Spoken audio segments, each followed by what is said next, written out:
necesidad social. Por ejemplo, ¿qué necesidad social? La organización Techo, por ejemplo, satisface, es una organización sin fines de lucro que satisface la necesidad de vivienda, ¿ya? Y así pueden haber otras organizaciones sociales ONG que satisfacen la necesidad de qué sé yo, de la calefacción de las personas en invierno, la necesidad de abrigo de las personas, una organización sin fines de lucro, por ejemplo, o sea, voluntariados como por ejemplo el Hogar de Cristo, que satisface las necesidades de los sin techo, etc. ¿Ya? ¿Se entiende lo que es los voluntariados? Creo que lo define hasta la misma palabra, así que muy bien. Sí. Ya. Ok. Ahora vamos a ver cómo se da la participación en los nuevos movimientos sociales. ¿A qué me refiero con nuevos? Los movimientos sociales como tal surgen en Chile en la segunda mitad del siglo XIX y se desarrollan y adquieren fuerza durante todo el siglo XX. Durante esos primeros años y durante el siglo XX ellos se ven asociados a la conducción por parte de estos mismos, la conducción de esos movimientos sociales por parte de los partidos políticos, grandes sindicatos, principales gremios. ¿Ya? Recordemos que los primeros movimientos sociales tienen que ver con los temas de la salitrera, para luchar contra lo que los trabajadores consideran la injusticia al interior de esta, ¿ya? Y también en los puertos, etc. Entonces los movimientos tradicionales estaban asociados a instituciones o organismos, ya sea sindicatos, ya sea partidos políticos, etc. ¿Qué es lo que pasa con los nuevos movimientos sociales, que son los movimientos sociales que son en la actualidad? Ellos no dejaron de estar asociados a partidos políticos, a organismos y funcionan de manera independiente. Y no solamente eso, sino que tienen ciertas características bien particulares, que son las que vamos a ver ahora, que son 6 características. Primero, lo que ya habíamos hablado, existe dentro de los nuevos movimientos sociales. Hola, ¿qué tal?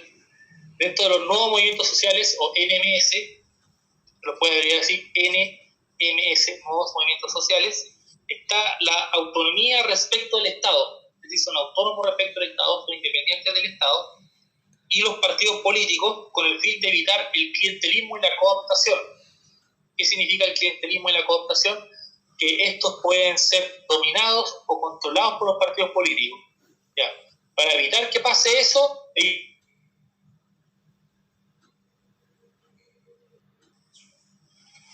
utilizan la acción directa como método de movilización, así como lo hacían las organizaciones anarquistas del principio del siglo XX.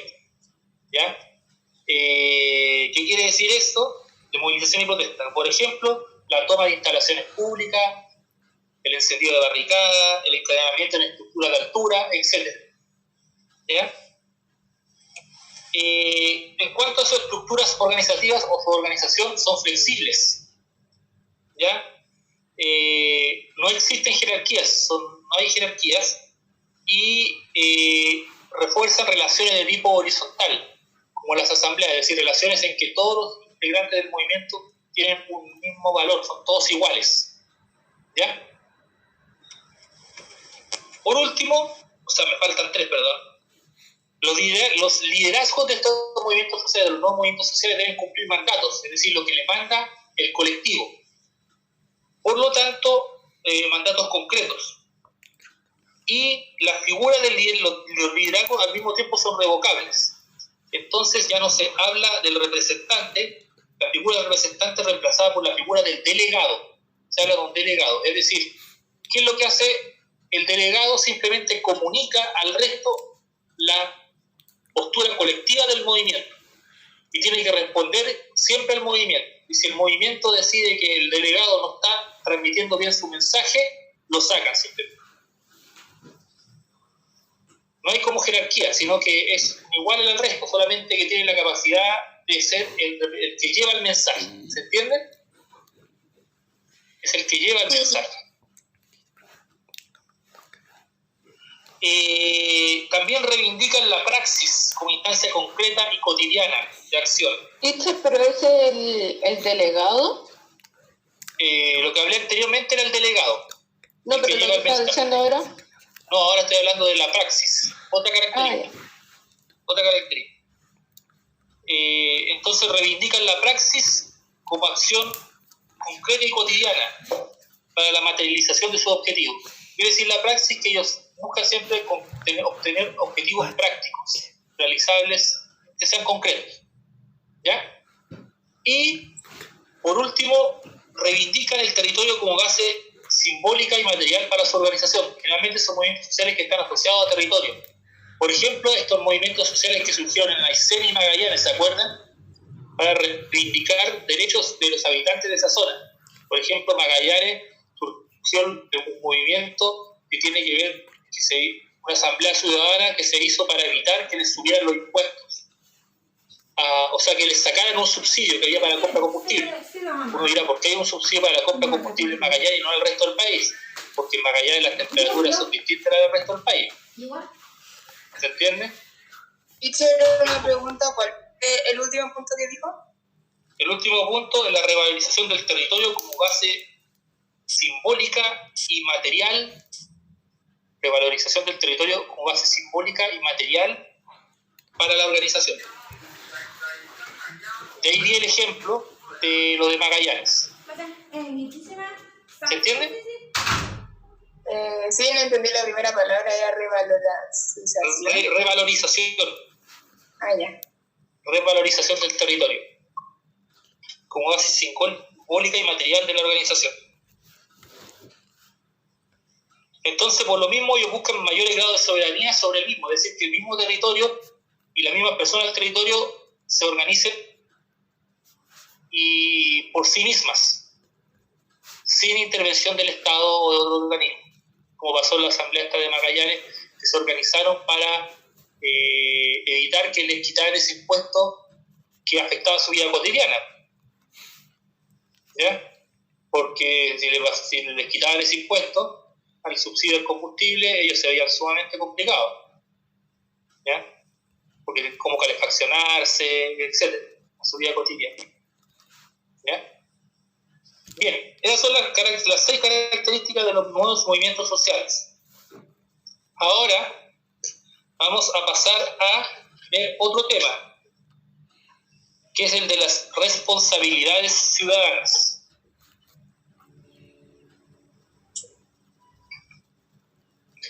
Ya, voy a aprovechar que ya somos varios para tomar la lista, así que antes de pasar a responsabilidades ciudadanas, voy a pedirles que por favor enciendan cámara. Todos y todas, por favor. Y aquí vamos a ver responsabilidades ¿y qué? No. Las responsabilidades ciudadanas. No. Ya, bueno. Eso lo vamos a ver después. Pero ahora enciendan cámara, por favor, porque yo voy a pasar la lista de manera virtual. No hay cámara, no hay cámara. A ver, déjenme ver si están todos con cámara encendida. Sí. Nicolás, falta su cámara. Aquí voy. Vamos. Ya, ok. Cámara encendida, entonces, vamos. Y ya. Pueden volver al ostracismo si quieren. No. Esperen un poquito. No quiero. Como el voluntariado. Bueno. Aplicando materia. Me gusta eso. Aplicando Así. la materia. Claro. Como cuando uno aprende el idioma tiene que señalar cosas. Tiene que empezar a aplicarlo, claro, porque si no se lo olvida. Muy bien. La praxis.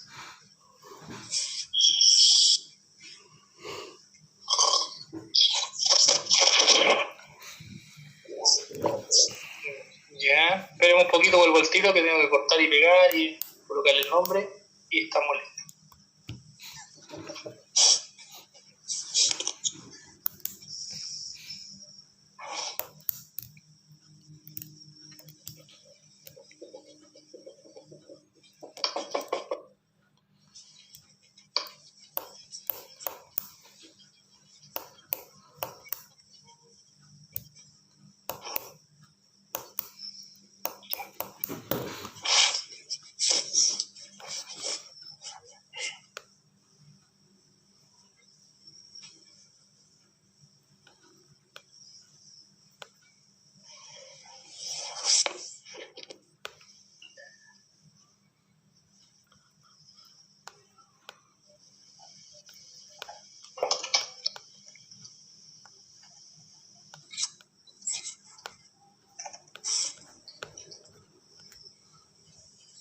Quemando toda mi energía.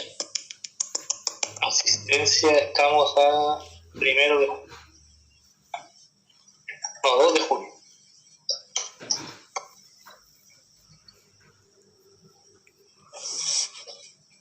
Ya. Ahí estoy guardando y volvemos. Sí, ahí estamos. Ya.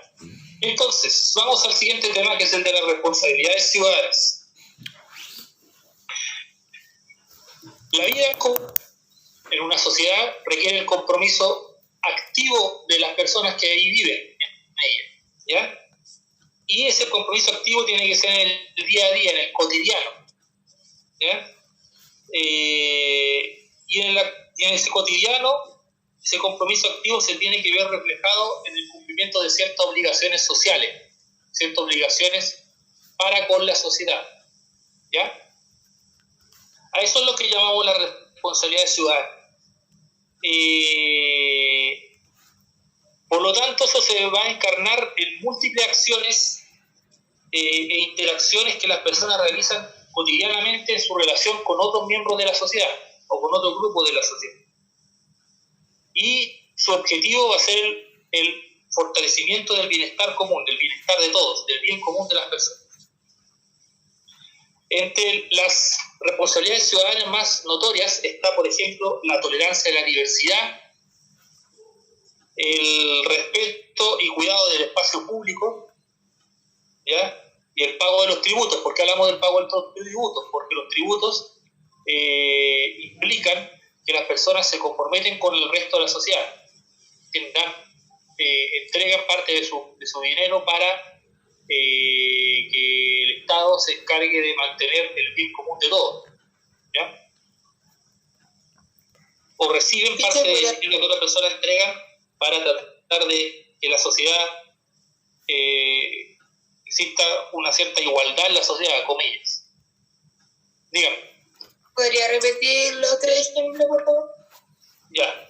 Son la tolerancia de la diversidad,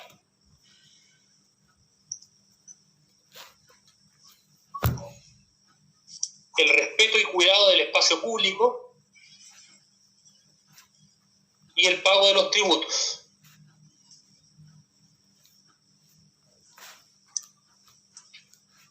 ¿Viste? ¿Sí?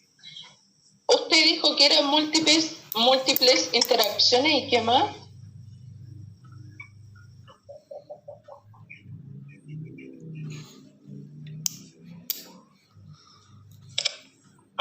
En múltiples acciones e interacciones que realizan en el día a día o en el cotidiano las personas, con el resto de las personas.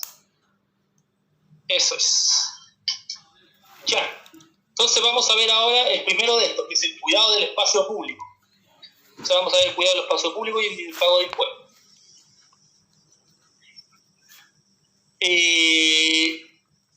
Ya.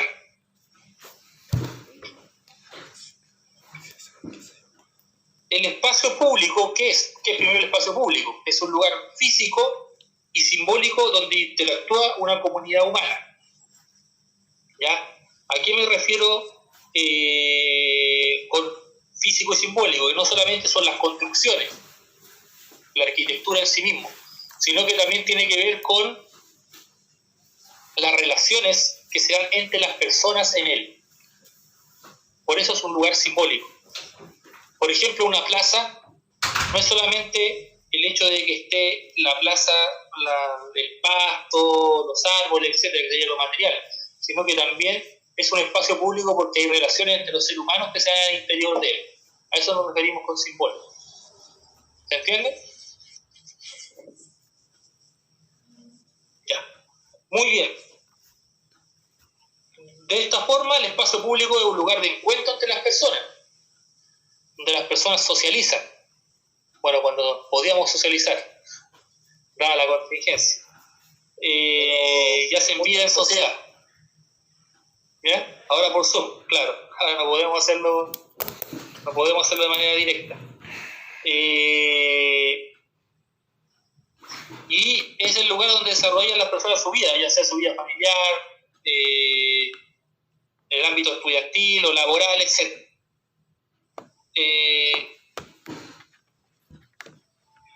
Por lo tanto, el cuidar el espacio público es algo que nos compete a todos, ¿ya? ¿Qué quiere decir que nos compete a todos? Que su cuidado no es solamente una norma, en tanto norma legal y social, es decir, norma, a veces si uno no cuida el espacio público puede recibir una multa, un castigo frente a él, que puede ser legal o también puede ser social, en el sentido de que las personas también sancionen de alguna u otra forma a la persona, socialmente a la persona que no cuida el espacio público, ¿ya? Pero al ser algo que nos compete a todos, no es responsabilidad solamente de nosotros cuidarlo, de manera individual, los individuos, sino que también de la empresa y los organismos de gobierno, es decir, el Estado, las empresas y los individuos, todos deben comprometerse a cuidar el espacio público. ¿Entiendes? Sí. ¿Sí? Sí. Ok. Ya. Bien. A ver si ayer no pude, hoy día voy a ver si puedo, ¿ya? Yo tampoco. Compartir pantalla. Pero ayer no tuvimos clases, ¿qué onda? No, pero no lo vamos. Ahora Ah. sí se puede. No entiendo qué pasa. Ayer igual mandó mal a mí, así que... Lo que pasa es que parece que tenía algún problema Zoom. Alguien me dijo que era por los problemas que hay en Estados Unidos, no sé. Pero no podía compartir pantalla. Puede ser. Claro. La demanda quizás, yo creo. Pero Puede ser, hoy día sí pude. Así que, qué bueno. Yo creo que el 6 Ya. Y las obligaciones tributarias, vamos a ver ahora las obligaciones tributarias de las empresas y las personas. Ya. El pago de los impuestos por parte de las empresas y de las personas son esenciales, son importantísimos para que el Estado funcione de manera adecuada, porque esos son los recursos con los que va a contar para funcionar, para entregar salud, educación a las personas. En ese sentido, el Estado satisface, o sea, los impuestos son importantes porque satisfacen 3 objetivos principales.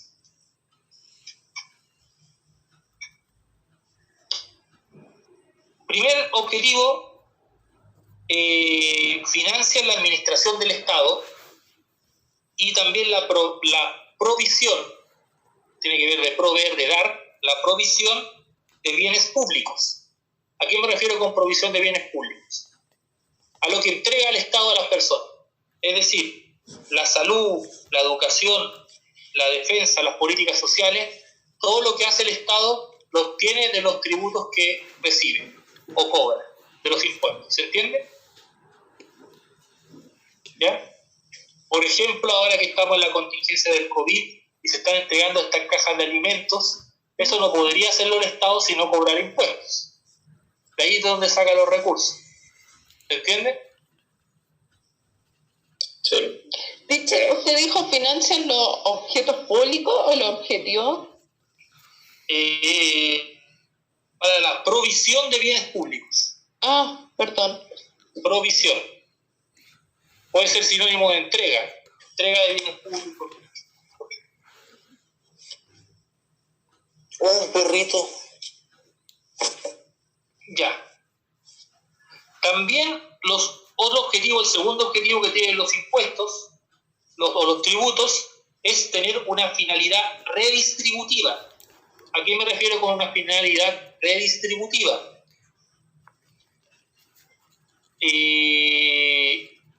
Que lo que hacen es que de cierta forma acortan la desigualdad que existe entre las diferentes clases sociales o capas sociales dentro de un país. ¿Ya? Porque se le aumentan, generalmente los impuestos, se les cobran más impuestos a las personas que ganan más dinero, y con ese dinero se le entregan bienes públicos o ciertos recursos a las personas que ganan menos dinero. Entonces eso contribuye a hacer que la desigualdad no sea tan grande. ¿Se entiende? o quizás si es tan grande, igual de alguna forma la baja. A eso se refiere con un fin redistributivo. ¿Se entiende? Distribuir equitativamente los recursos. Claro. Y el último objetivo que tienen los cobros de impuestos o de tributos es corregir externalidades negativas. Es decir, aquellas situaciones que suponen un costo social distinto al costo privado, distinto al costo privado en que incurren las personas que adquieren determinados bienes y servicios. ¿Cómo era dicho? Consecuencias que suponen, es decir, corregir externalidades negativas. Ok. Era corregir es decir, aquellas consecuencias que suponen un costo social distinto al costo privado en que incurren las personas que adquieren determinados bienes y servicios. ¿A qué me refiero con eso? ¿Qué sería una externalidad negativa? Por ejemplo, en Chile existe un impuesto específico al tabaco. ¿Por qué? Porque el consumo de tabaco genera un gran gasto para el Estado que tiene que ver con que las personas se enferman, ¿ya? Entonces es un costo social distinto al costo privado que genera su consumo, ¿ya? Y un costo social negativo que tiene que asumir el Estado financiando programas públicos para tratar a las personas que tienen tabaquismo o enfermedades asociadas al exceso de consumo de tabaco. Entonces lo que hace el gobierno es crear un impuesto alto al tabaco para en cierta medida compensar el dinero que tiene que gastar por tratar a los enfermos de tabaquismo, y también como una forma de desincentivar el uso del cigarrillo, porque su uso tiene asociado todos estos problemas como el tabaquismo y todo lo que las consecuencias negativas que generan las personas que se enferman. ¿Se entiende? A eso se refiere con corregir externalidades negativas.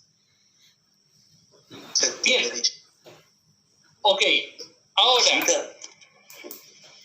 ahora vamos a ver la estructura tributaria que tiene el país. Y para eso vamos a compartir pantalla.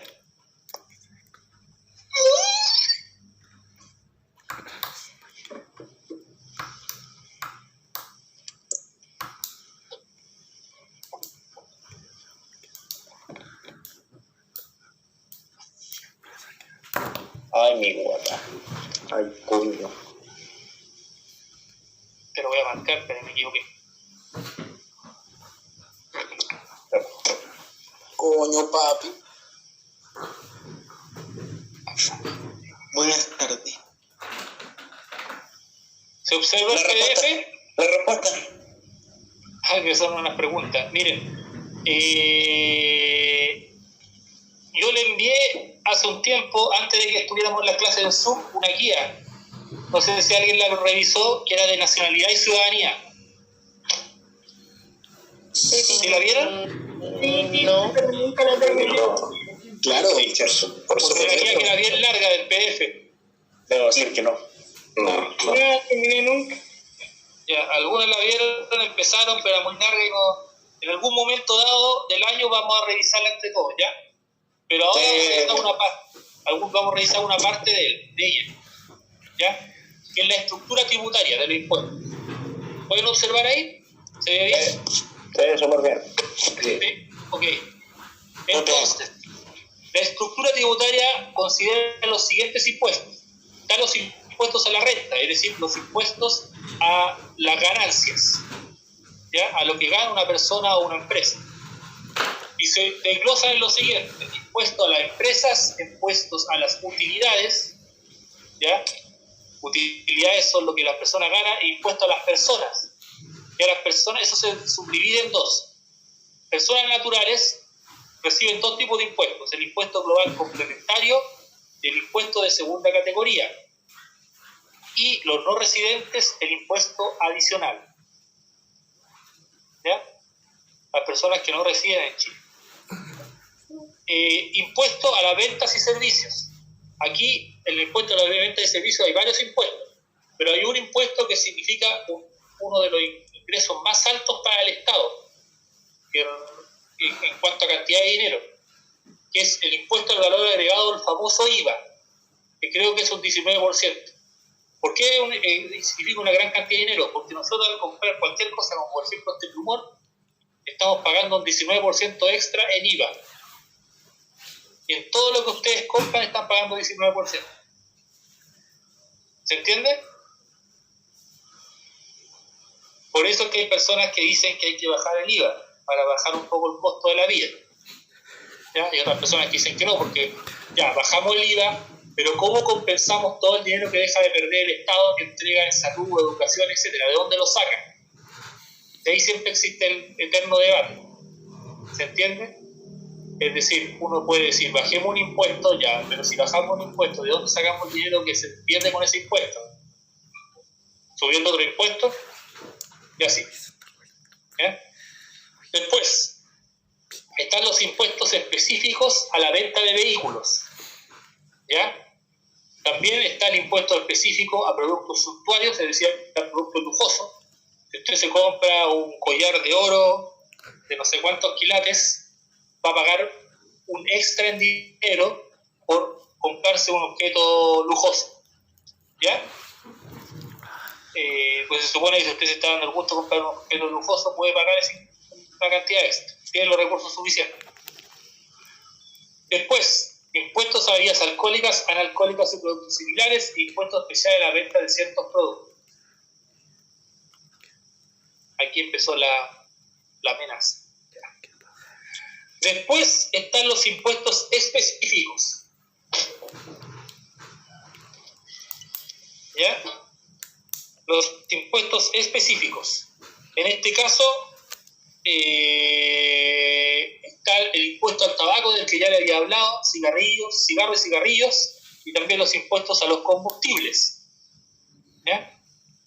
Y hay otros impuestos como el impuesto al comercio exterior, impuestos de tipo de estampillas, que son impuestos que se cobran por hacer ciertos trámites, ¿ya? Impuestos a los juegos de azar y finalmente los impuestos a las herencias, asignaciones y donaciones. Ya. ¿Estamos claros con los impuestos? De todas maneras, ustedes tienen esa guía, así que en cualquier momento pueden repasar.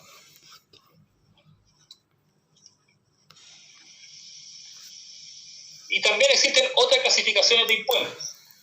Se pueden agrupar, clasificar. Primero de 2 formas y después de 3 formas. Están los impuestos directos, como aparecen ahí, que son aquellos que se exigen directamente sobre los ingresos de empresas y personas, en el caso del impuesto a la renta. Es decir, se exige de manera directa a la persona. Usted gana tanto, gana 1 millón de pesos, tiene que darme todos los meses 10.000 pesos por impuesto. Directo. Están los indirectos, que son aquellos que gravan el consumo de las personas. ¿Ya? Existen 2 tipos: el impuesto genérico, conocido como IVA, impuesto al valor agregado, y los impuestos especiales, determinados bienes, por ejemplo, los cigarrillos. Entonces, usted no está pagando directamente el impuesto, al impuesto interno, ¿ya? No. Pero usted está pagando indirectamente ese impuesto, por ejemplo, al comprar cualquier producto como este plumón, 700 pesos, usted está pagando 19%, casi 140 pesos en impuestos, por el hecho de comprar. ¿Se entiende? De manera indirecta usted está pagando un impuesto. Y también pasa eso con los cigarrillos. Y los impuestos también pueden ser proporcionales. ¿Qué supone eso? Que todos los contribuyentes pagan una misma tasa impositiva en función de la misma proporción de su ingreso. Por ejemplo, todos pagan un 10% de impuestos, sea que ganen 100 o que ganen 1. ¿Ya? Es decir, da lo mismo el sueldo, todos pagan lo mismo. Esos son los impuestos proporcionales. Los impuestos progresivos, los contribuyentes de renta alta pagan una proporción mayor de impuestos que los contribuyentes de renta baja. ¿Ya? Eso es decir que las personas que ganan más pagan más impuestos que las que ganan menos. ¿Ya? y de manera progresiva. Y los regresivos postulan la relación inversamente proporcional a nivel de ingresos. Es decir, el impuesto regresivo significa que los que tienen una renta alta pagan menos impuestos que los que tienen una renta baja. Los que ganan más dinero pagarían menos impuestos que los que tienen menos dinero. Ya. ¿Cuál de los tres impuestos opera en Chile? Pregunta al curso. ¿Proporcionales, progresivos o regresivos? Proporcional. No, perdón. Progresivo. ¿Cómo? Proporcionales, no. Progresivo. No. Progresivo. ¿Cuál de los tres impuestos son los que operan en Chile? ¿Proporcionales, progresivos o regresivos? Los progresivos. Muy bien, Rocío, los progresivos. Es decir, de acuerdo a más renta se cobra mayor proporción de impuestos. Va subiendo de acuerdo a cuánto usted va ganando más, se le cobra más. ¿Ya? Eso es. Bien. Eso sería todo por hoy. Les voy a enviar la clase. Tuvimos harta materia, ya como lo puede Gaspar, como se manifiesta. Pero voy a enviar la clase, así que la clase está abajo. Así que no hay ningún problema con eso. Nos estaríamos viendo el día. Lo voy a subir acá. Vale, máster. Pero creo que es el viernes en la mañana. Viernes, sí. Viernes en la mañana. ¿Ah? A las 10 de la ¿A qué hora en la mañana? O a las 8, a las 8 no. A las 8 no me levanto. A las 5. Le voy a dar una noticia. a las 8 Lo que pasa es que A las 5. en algún momento dado van a publicar los horarios para que no haya más confusiones de horario. Por lo tanto, la clase con Zoom Pero van a ahora, publicar los horarios en la página web. ¿Ya? Y cuando publiquen los horarios en la página web, yo voy a tener que adaptarme al horario de la página web. Y si en la página web tengo que hacer clase a las ¿Cuándo 8, van a publicar eso? voy a tener que hacerlo. Supuestamente Aplauso. Gamer time. aplauso. Aplauso. Así que